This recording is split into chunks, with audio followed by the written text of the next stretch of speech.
di Barka Ba ak chronique du jour Chérif Barka ñu ngi leen nuyu d'abord. maa ngi leen di fay bu baax soxna Fati. mu ngoog Chérif. waaw jërëjëf Fati ñu nuyu Barka dalal ko.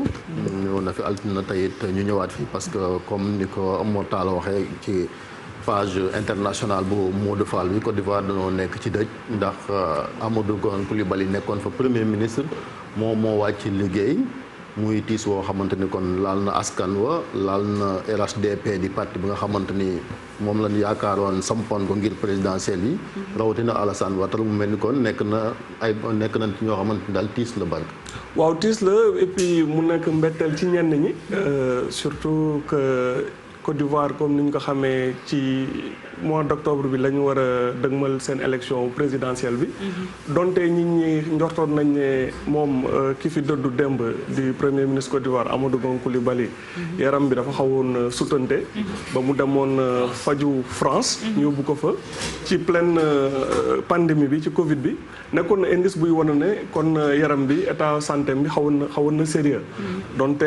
communiqué wuñ ci woon bu baax ñoom ñu ngi yaakaaroon ne mbir mi dina sotti. te ñibbisi woon na ba def exercice de communication bi mu wàccee ci avion bi xaw a dox après ñu gis ko mu daal di dem immédiatement primature di liggéey loolu c'était pour rassurer l'opinion publique ak ñu amoon ay doute est-ce que waa ji attan na ko wala attanu ko surtout dañ doon wax ne dafa yore problème bu délicat mooy problème mu cardiaque suñu borom dogal li muy dogal démb ci moom mu nekk loo xam ne dafay changer complètement la donne en Côte d'Ivoire parce que moom moo nekkoon comme ni ngeen ko waxee candidat parti bu ëpp doole ci biir Côte d'Ivoire ñu bëri njortoon ne ëppoon na chance ci candidat yi pour wuutu Alassane Ouattara. Justement parce que comment ça se fait ku mel ni Alassane Ouattara bëgg a def dauphin koo xamee ni santeem dafa fragile à moins de 6 mois de l'élection ba ñu yóbbu ko tugal ngir faj ko muy persister pour bëgg ko def dauphin am donte communication bi nga wax sax def na ko fi ngir jéem a rassurer population mais quand même c'est comme si c'est le vide quoi autour de lui mënul woon tànn beneen. question bu nga posé Cheikh Tidiane c'est très intéressant et c'est très profond. lan moo tax waa ji wéeru woon ci Gon Coulibaly rek bañ ko bàyyi waxuma rek sax ci état de santé am Gon Coulibaly en réalité ñu bëri sax ci biir RHDP dañu ragal kilifa gi mais d'accord ñu woon ci mu jiite leen pour plusieurs raisons ñenn ñi parce que pour ay affaire d'ambition la dañ jàpp ne gënu leen xarañ et que am na lu ko dese que Ouattara daf ko beral loxo ñu bëri parce que am na ci koo xam ne ku influent la nekkoon na directeur de cabinet bu Alassane Ouattara bokk ci ñu créer banque sous-régionale bu ñëpp xam Ecobank tanu moom bu waa ji tànnee Gon Coulibaly dafa gedd am na ñeneen ñoo xam ne ñeme wuñ ko fësal mais d'accord uñu woon du woon choix boo xam ne ñëpp a ci ànd au fond en réalité parce que dafa bëri ay rivaux yoo xam ne ñu ngi doon ci suuf di xaar mais comme Ouattara mooy patron bi su tànnee ñu ci bëri dañuy même suñ ci d'accordul ñenn ñi dañ ciy ànd donc lu tax mu tànnoon ko ça pose la question suñu président yi du Ouattara kese seen départ Gon Coulibaly moom nee na du woon sax presque collaborateur am mais comme doomam la parce que critère tànnee fi dafay bëri ay yoo xam ne duñ ko fësal mooy jox lenge yi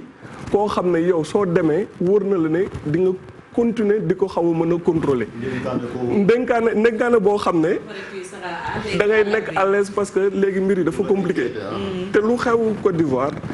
mu xew Sénégal muy xew beneen pays président yi dañu tegante bët te dañuy lire ay expérience dafa am benn expérience bu mujj am ci affaire joxante lenge boo xam ne da leen tiital ñoom ñëpp mooy lu xewoon Angola entre Dos Santos ak Juan Lourenço dañ ko waa ji daf ko jëloon daf ko ku fësoon ci moom jox ko parti bi jox ko état bi mais waa ji bi mu toogee lu mu njëkk def mooy jàpp ay doomam tëj ci kaso bi wala di leen jéem a poursuivre donc loolu daf leen traumatisé beneen boo xam ne mu ngi xew ñoom ñëpp ñu teg ci bët mooy lu xew Mauritanie entre Aziz ak Ghazouani dañ ci bàyyi xel bu baax en fait président yi dañuy influencer seen biir comme Macky Sall nii tey dina toog xool bu baax a baax lu xew Côte d'Ivoire te ñoom ñëpp dañuy waxtaan ñoom ñëpp dañuy jouer ci ay coulisses avant Ouattara di tànn Gon Coulibaly Macky Sall dox na médiation entre moom ak Guillaume Soro parce que ñoom ñaar ñëpp xam na leen bu baax a baax xamoon na ne fu situation bi jëm entre Guillaume Soro ak Côte d'Ivoire dina xaw a doy waar donc souvent bu ñu jàpp ne rek luy xew Côte d'Ivoire wala buy xew Dakar wala di xew Conakry pays yooyu rek la concerné day joué am na lu bëri luy nekk ci suuf loo xam ne daf ciy joué. maintenant nag laaj bi mooy comme lii am na moom Gon Coulibaly dëddu na ñetti weer moo dox suñu diggante ak présidentielle yi wax nga ko déstabiliser na plan Ouattara léegi kii comme interrogation. am na ay hypothèses yu bëri bu ci njëkk ce qui est sûr mooy dina am ñoo xam ne dinañ ñëw ci côté Ouattara pour lu ko neex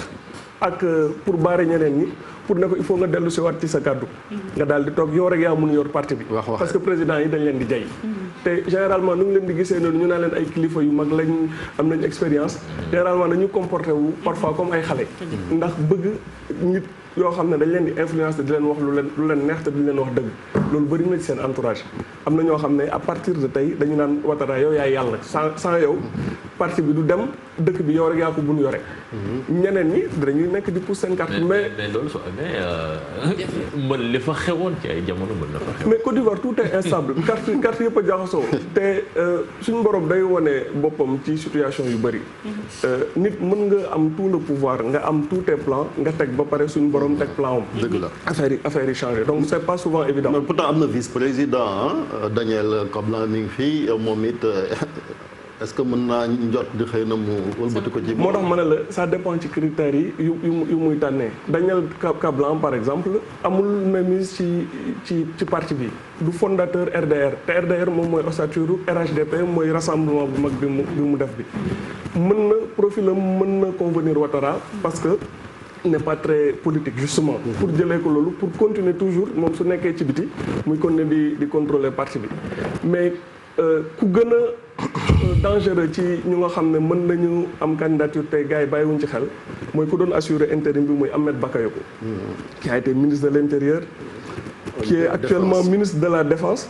moom moo nekkoon interface bu baax a baax entre Ouattara ak chef rebelle yu ko porté au pouvoir ñoom Soro ak yeneen commandant de zone yi te il est extrêmement ambitieux mais lu ci am ba des critère bi ñu nar a tànn jaboor Ouattara dina ci wax Dominique Ouattara te kenn du ko tudd ko ci ku am influence ci jëkkëram la ak ci parti bi ak rakku Ouattara bu tudd photocopie lañ koy wax tellement moom ak Ouattara dañoo nuróo quel que soit lu Ouattara nar a choisir ñaar ñooñu ñoom ñooy décider en réalité pour seen en tout cas dinañ bokk ci ñi nga xam ne lu ñuy xelal Ouattara dina peser pour ku koy remplacer. bon xëy na dernière question aussi parce que y a la vieille garde quand même yoo xamante ni peut-être ñi ngi ci opposition bi l'ancien président Henri Konan Bédié moom it même si màggetoon na mais dafa mel ni amoon na yaakaar ngir ñëwaat ngir xëccoo kii bi on a vu Guillaume Soro mi nga xamante ne mandat d'arrêt international nekkul sax Côte d'Ivoire waa FPI divisé woon nañ même si Laurent Gbagbo ak ki nga xamante ni quand même moom mooy njabootam libéré nañ leen ñooñu aussi est-ce que mën nañ cee profité. nee naa la carte gi yëpp jaxasoo parce que même su dul woon kii ku dëddu ko mooy Gon Coulibaly Côte d'Ivoire dafa am ñaari parti yu mag yoo xam ne kenn mënatul dem mathématiquement à moins que leneen ñëw lu surprendre ñëpp daal di dem premier tour nga gagné ko fekk allié woo kenn ci ponkal yi mooy waa PDC yi wala nga allié woo une partie du FPI et loolu noonu ku nekk mu ngi neutraliser keneen ki kële mag la 86 ans ci biir parti am na ay dissidence mooy Bédié ancien président bi Laurent Gbagbo mu ngi CPI mu ngi ci procédure CPI libéré nañ ko mais y a un appel te mu ngi Bruxelles ba pare parti dafa xar ñaar